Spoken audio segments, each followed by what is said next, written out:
사랑하는 성도 여러분, 하나님께서 이스라엘 백성을 애굽에서 구하시기 위해서 모세를 불렀습니다. 그리고 모세를 통해서 바로에게 여러 차례 말씀했습니다. 이스라엘 백성을 보내라. 이스라엘 백성을 애굽에서 내보내달라 라고 하나님의 말씀을 전했습니다. 그러나 바로는 그때마다 하나님의 뜻을 거부했습니다. 그 결과 이제 하나님은 하나님의 살아계심을 또 하나님의 권능을 보여주기 위해서 10가지 재앙을 내리고 있습니다. 그 10가지 재앙 가운데 두 번째 재앙이 이 개구리 재앙입니다. 첫 번째는 피 재앙이었죠.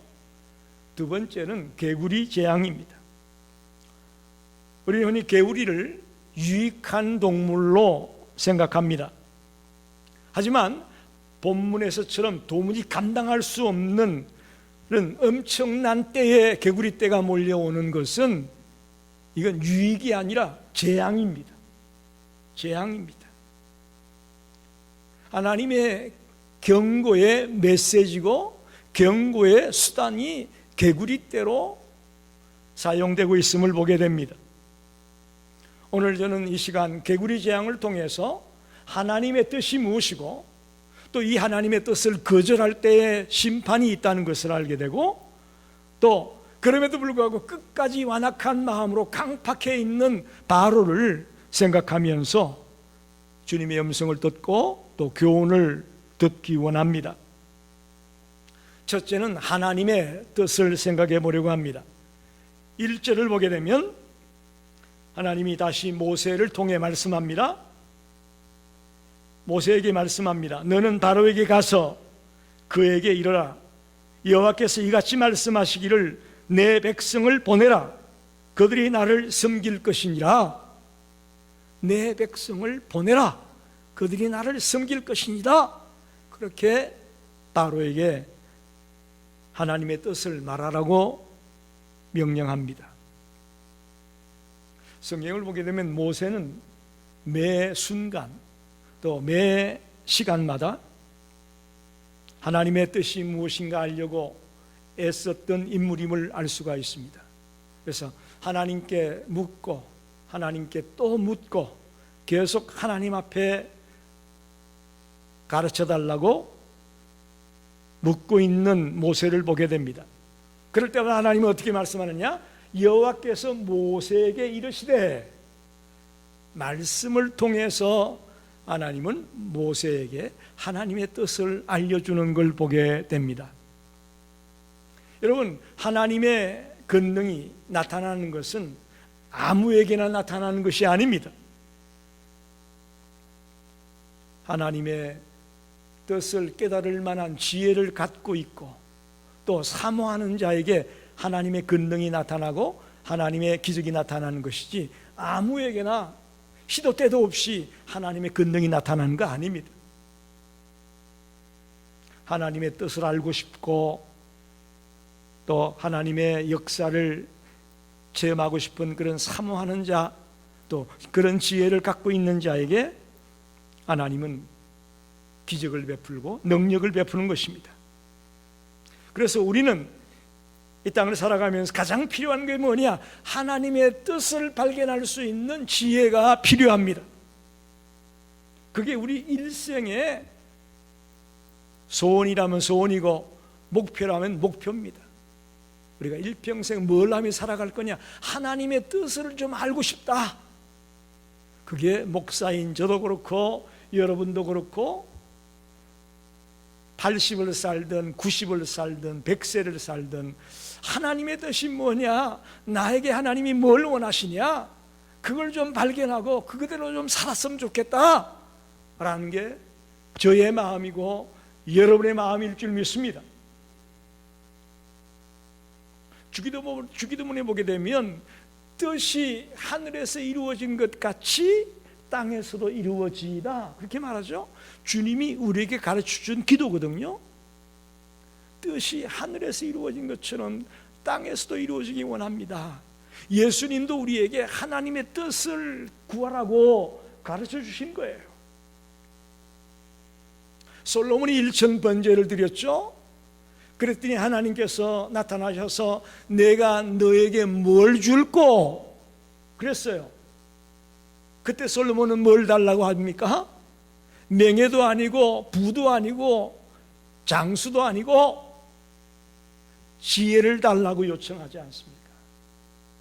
하나님의 뜻을 알 수 있는 지혜를 구했던 이 솔로몬의 구함이 오늘 저와 여러분의 구함이 되기를 바랍니다.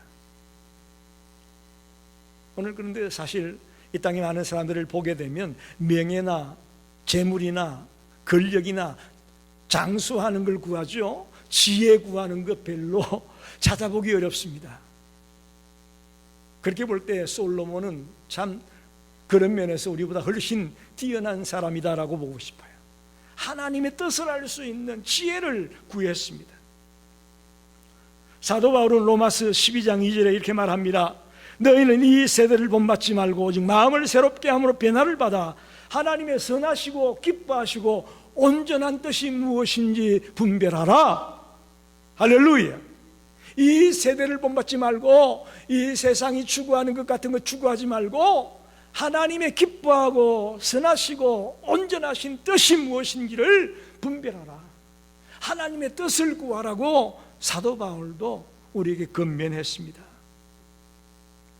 여러분, 오늘 말씀을 들으면서 저와 여러분이 남은 생을 살아갈 때에 하나님의 뜻을 찾고 또 찾는 자가 되기를 간절히 축원합니다.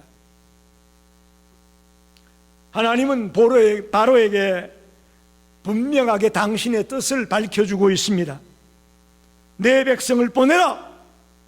그들이 나를 섬길 것이다. 즉 이스라엘 백성을 출애굽시켜라. 그리고 그들이 자유롭게 하나님께 예배하고 제사할 수 있도록 하라 라는 게 명령이에요. 하나님의 뜻이에요.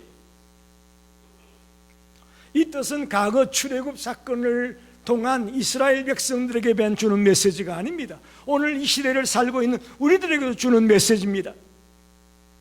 우리들에게 동일하게 하나님은 우리가 마음껏 자유롭게 하나님을 섬기고 하나님을 예배할 수 있도록 하라고 지금 외치고 있습니다. 우리는 죄악의 노예가 되어 죄에 빠져서 하나님을 마음껏 예배할 수 있는 그런 여건이 있음에도 불구하고 지금 예배하지 못한 자가 얼마나 많습니까? 하나님의 자녀가 되어 자유롭게 주님을 찬양하고 기도하고 말씀을 읽고 묵상하며 살아갈 수 있는 얼마든지 좋은 여건이 형성되어 있음에도 불구하고 죄의 노예가 되어 종노릇하면서 자유를 누리지 못하는 불쌍한 이웃들이 얼마나 많습니까? 그들에게도 동일하게 주는 말씀이라고 저는 생각합니다. 내 보내라. 그들이 나를 섬길 수 있도록 하라. 이게 분명한 하나님의 메시지거든요. 저와 여러분의 삶 속에도 이 하나님의 뜻에 붙잡혀 살아가는 그런 인생이 되기를 바랍니다. 우리의 삶이 내 욕심 따라 욕심에 매여서 살아가는 인생이 되지 말고 하나님의 뜻에 붙들려 사는 인생, 그 인생이 가치 있는 인생이고 고결한 인생임을 믿습니다. 두 번째 생각할 것은 거절하면 심판이 있습니다. 2절에 보니까 내가 만일 보내기를 거절하면 내가 개구리로 너의 온 땅을 치리라. 내가 거절하면 그랬죠. 하나님의 뜻을 거절하면, 하나님의 명령을 거절하면 심판이 있다라는 거예요. 하나님의 명령은 무시될 수가 없습니다. 바로가 하나님의 명령을 거절하자 하나님은 모세와 아론을 시켜서 지팡이를 강들 위에 내밀게 하십니다. 그러자 애굽 전역에서 개구리떼가 몰려 나와서 온 사방을 뒤덮게 됩니다. 3절에 나오죠. 개구리가 강에서 올라와 내 군과 내 침실과 내 침상이와 내 신하의 집과 내 백성과 내 화덕과 내 떡반죽 그릇에 들어갈 거다. 기가 막힙니다. 당시 애굽 사람들은 이 나일강의 개구리를 풍요의 신으로 섬겼습니다. 일종의 우상이죠. 풍요의 신으로 섬겼습니다. 그래서 개구리 모양의 머리를 가진 여신을 헤카 이렇게 불렀습니다. 헤카라는 풍요의 신으로 개구리를 섬겼습니다. 그런데 그 개구리가 애굽 전역에 나타나서 그들에게 풍요를 가져다 주는 신이 이제는 뭘로 바뀌었어요? 그들에게 재앙을 가져오는 것으로 바뀌어집니다. 집안 구석구석에 침대 위에 부엌에 심지어는 음식 그릇 안까지 개구리 떼들이 몰려들었습니다. 풍요의 신이 고통을 주는 신으로 바뀌어졌습니다. 현대적 의미로 말하면 우리가 당연하게 여기는 것들이나 숭배하는 대상이 오히려 우리에게 고통을 가져다 줄 수 있다는 거예요. 좀 전에 말씀드렸지만은 우리는 지금 재물이나 권력이나 어떤 명예 같은 것들을 추구하고 있습니다. 갈망하고 있습니다. 신처럼 섬기고 있습니다. 그런데 이것이 자칫 잘못하면 재앙이 되고 우리를 무너뜨리게 되는 요인 될 수 있다는 메시지가 여기 담겨 있는 거예요. 애굽 백성들에게 있어서 개구리는 신이었는데, 풍요의 신이었는데, 이게 한순간에 재앙으로 바뀌어지지 않습니까? 재앙으로. 오늘날도 마찬가지입니다. 우리가 추구하는 물질이나 명예나 권력이나 이런 것들이 한순간에 우리를 해치는 세력으로 다가올 수 있음을 보여주고 있습니다. 목사고시 시험을 볼 때에 이 10가지 재앙을 쓰라 이런 시험 문제가 있습니다. 그래서 항상 시험 공부할 때 어떻게 외웠느냐? 피, 개, 이파, 악독, 우매, 흑장 첫 글자만 외우는 거예요. 피재앙, 개구리재앙, 이재앙, 파리재앙, 악질재앙, 독종재앙, 우박재앙, 메뚜기재앙, 흑암재앙, 마지막 10번째가 장자재앙이에요. 피계, 이파, 악독, 우매, 흑장. 얼마나 열심히 외웠던 지금도 그게 기억에 생생하게 남는데, 놀라운 것은 이 10가지 재앙이 대부분이 애굽 사람들이 섬기던 신성시하는 것들이었습니다. 나일강을 그들이 신성시했는데 그걸 피로 바꾸어버리지 않습니까? 신성시하던 것을 칩니다. 개구리는 풍요의 신이었습니다. 그 신을 칩니다. 이렇게 애굽이 하나님을 우습게 여기고 우상을 섬기는 그런 신성시하는 것들을 치시면서 그 재앙을 바로 앞에 내밀고 있습니다. 왜 그렇게 할까요? 왜 그들이 신성시하는 것을 하나님은 치실까요? 하나님만이 살아있는 하나님이고 하나님만이 참신이라는 것을 보여주기 위해서 이 10가지 재앙을 이용하시는 것임을 믿으시기 바랍니다. 그냥 괜히 그렇게 재앙 일으키는 거 아니에요. 다 하나하나 다 의미가 있고 다 뜻이 있단 말입니다. 하나님이 진정한 살아있는 하나님이라는 것을 보여주려고 이런 것들을 가지고 10가지 재앙을 일으키는 있는 것입니다. 근데 놀라운 것은 7절에 이렇게 말합니다. 요술사들도 자기 요술대로 그와 같이 행하여 개구리가 애굽 땅에 올라오게 하였더라. 야, 모세와 아론만 그런 걸 하는 게 아니라 애굽의 요술사들도 그 일을 했습니다. 근데 그들이 만들어낸 개구리들이 오히려 큰 고통을 줄 뿐이죠. 저 개구리를 없애질 못했어요. 개구리를 만들어내긴 했는데 올라오기는 했는데 사라지기를 못했어. 일종의 종교적 모방행위라 이렇게 말할 수 있습니다. 어디를 가나 우리가 교회 안에 이단들이 있다고 말하잖아요. 가짜들이 많이 있습니다. 지구촌 곳곳마다 가짜 기독교가 참 많이 있음을 발견하게 되는 것이죠. 이다 종교적 모방행위라고 말할 수 있습니다. 애굽의 술사들도 모세와 아론이 한 것처럼 모방행위를 했습니다. 그러나 그걸 없애는 일을 못했어요. 이게 가짜고 모방행위라는 걸 보여주는 거죠. 그리고 성경을 보게 되면 나오지만 이 두 번째 재앙, 개구리 재앙까지는 따라했지만 세 번째 재앙, 이 재앙부터는 애굽의 술사들이 따라하지 못합니다. 그러니까 모방하는 것도 한계가 있는 거예요. 따라하는 것도 한계가 있단 말입니다. 살아있는 하나님만 할 수 있는 일이 있고 모방해서 하는 것은 한계가 있음을 분명하게 보여주고 있습니다. 여기서 우리는 하나님의 뜻을 거절할 때에 우리의 삶 가운데 혼란이 일어나는 것을 발견할 수가 있습니다. 여러분, 하나님의 뜻을 거역하면 그것이 나를 해칩니다. 내 가정에 고통을 가져옵니다. 내 삶의 질서를 깨뜨립니다. 온 나라가 혼란에 빠집니다. 개구리 재앙은 단지 벌레 때만 들끓는 것이 아닙니다. 이제 나중에 악취가 나오잖아요. 악취가 나옵니다. 하나님의 명령을 거절했을 때에 어떤 비극이 찾아오는지를 명확하게 보여주고 있습니다.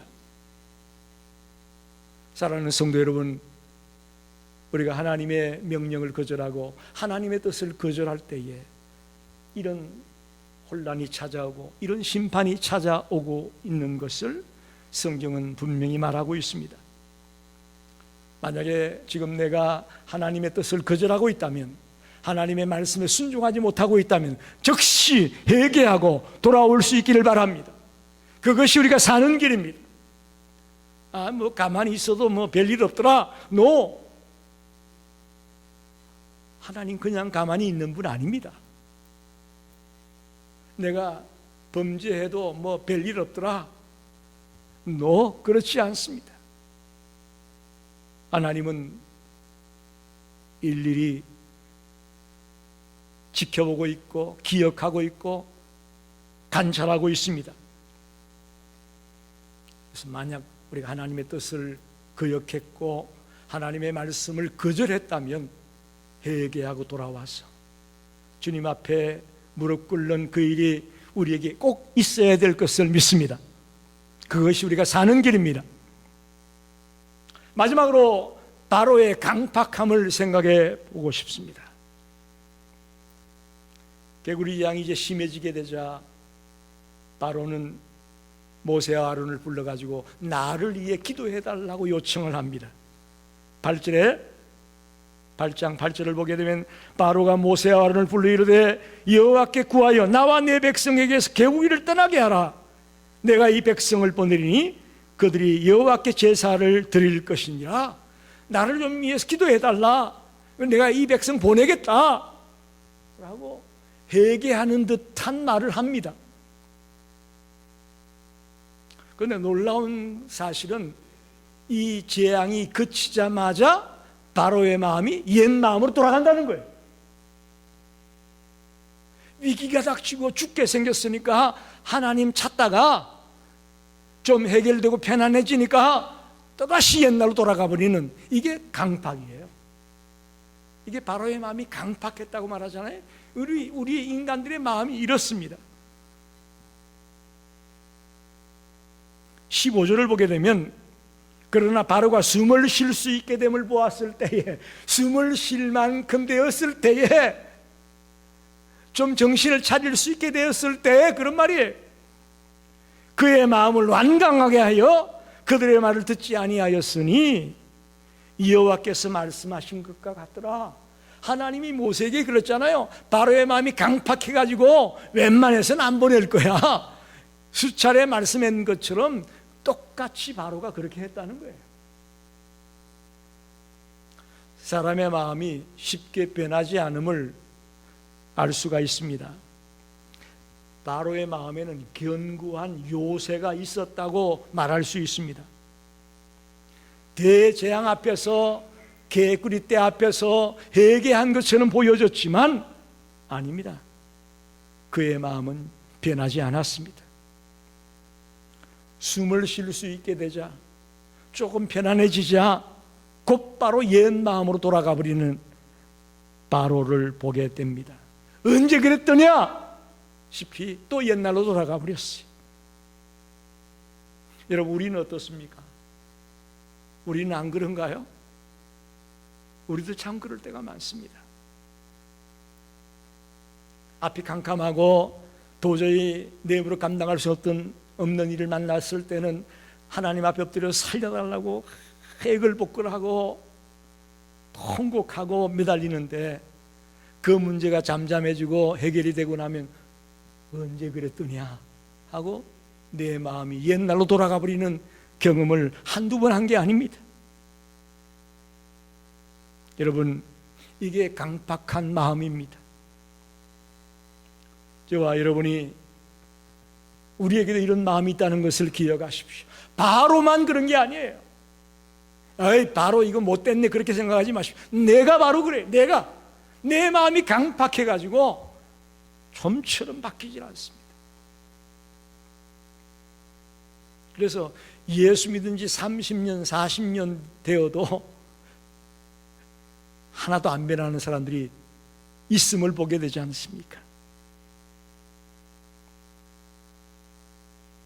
고난 앞에서 기도하고 회개하는 척했고 하나님의 뜻을 발견하는 척했지만 숨을 쉴 수 있는 여유가 생기게 되니까 금방 그 고난을 잊어버리고 금방 그 어려움을 잊어버리고 옛날 마음으로 돌아가 버렸던 바로, 그 바로가 바로 우리와 같다고 여러분 기억하십시오. 이 마음이 강팍하게 되면요, 어떤 일이 벌어지냐? 하나님의 말씀을 거절합니다. 여러분의 마음이 강팍하면요, 하나님의 말씀이 여러분 마음밭에 심어지지 않아요. 뿌리 내리지 못해요. 말씀을 거절합니다. 이제 지금 하나님 말씀 들으면 여러분 아멘입니까? 노멘입니까? 어느 쪽입니까? 여러분의 말씀이 들려질 때에 아멘으로 내 마음속에 받아지게 되면 이건 강팍한 마음이 아니에요.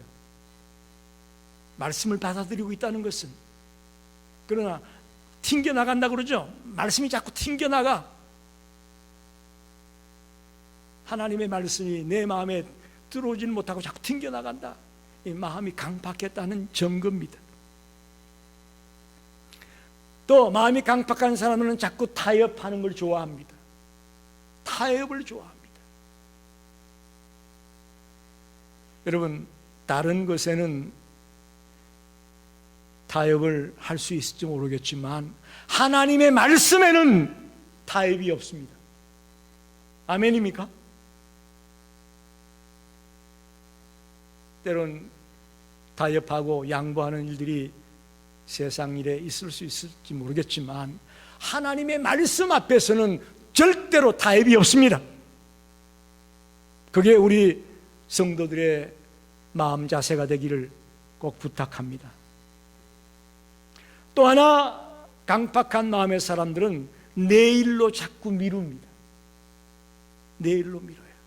오늘 본문에도 보면 모세가 묻습니다. 이 개구리떼를 언제 물러가게 할까요? 그랬더니 우리 같으면 어때요? 당장 물러가게 해달라고 할 텐데 바로는 내일 물러가게 해달라고 그래요.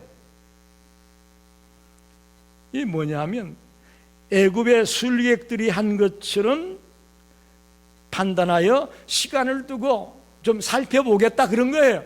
여전히 미련이 남는 거예요. 그래서 내일 물러가게 해달라. 강팍한 마음을 가진 사람들은요, 자꾸 내일로 미룹니다. 지금 당장 해야 되는데 자꾸 미룬다고요. 사랑하는 성도 여러분, 바로는 마음이 강팍해서 하나님의 뜻을 거절했습니다. 하나님의 뜻을 깨닫지 못하고 여전히 고집을 피우고 있습니다. 말씀을 정리합니다. 여러분,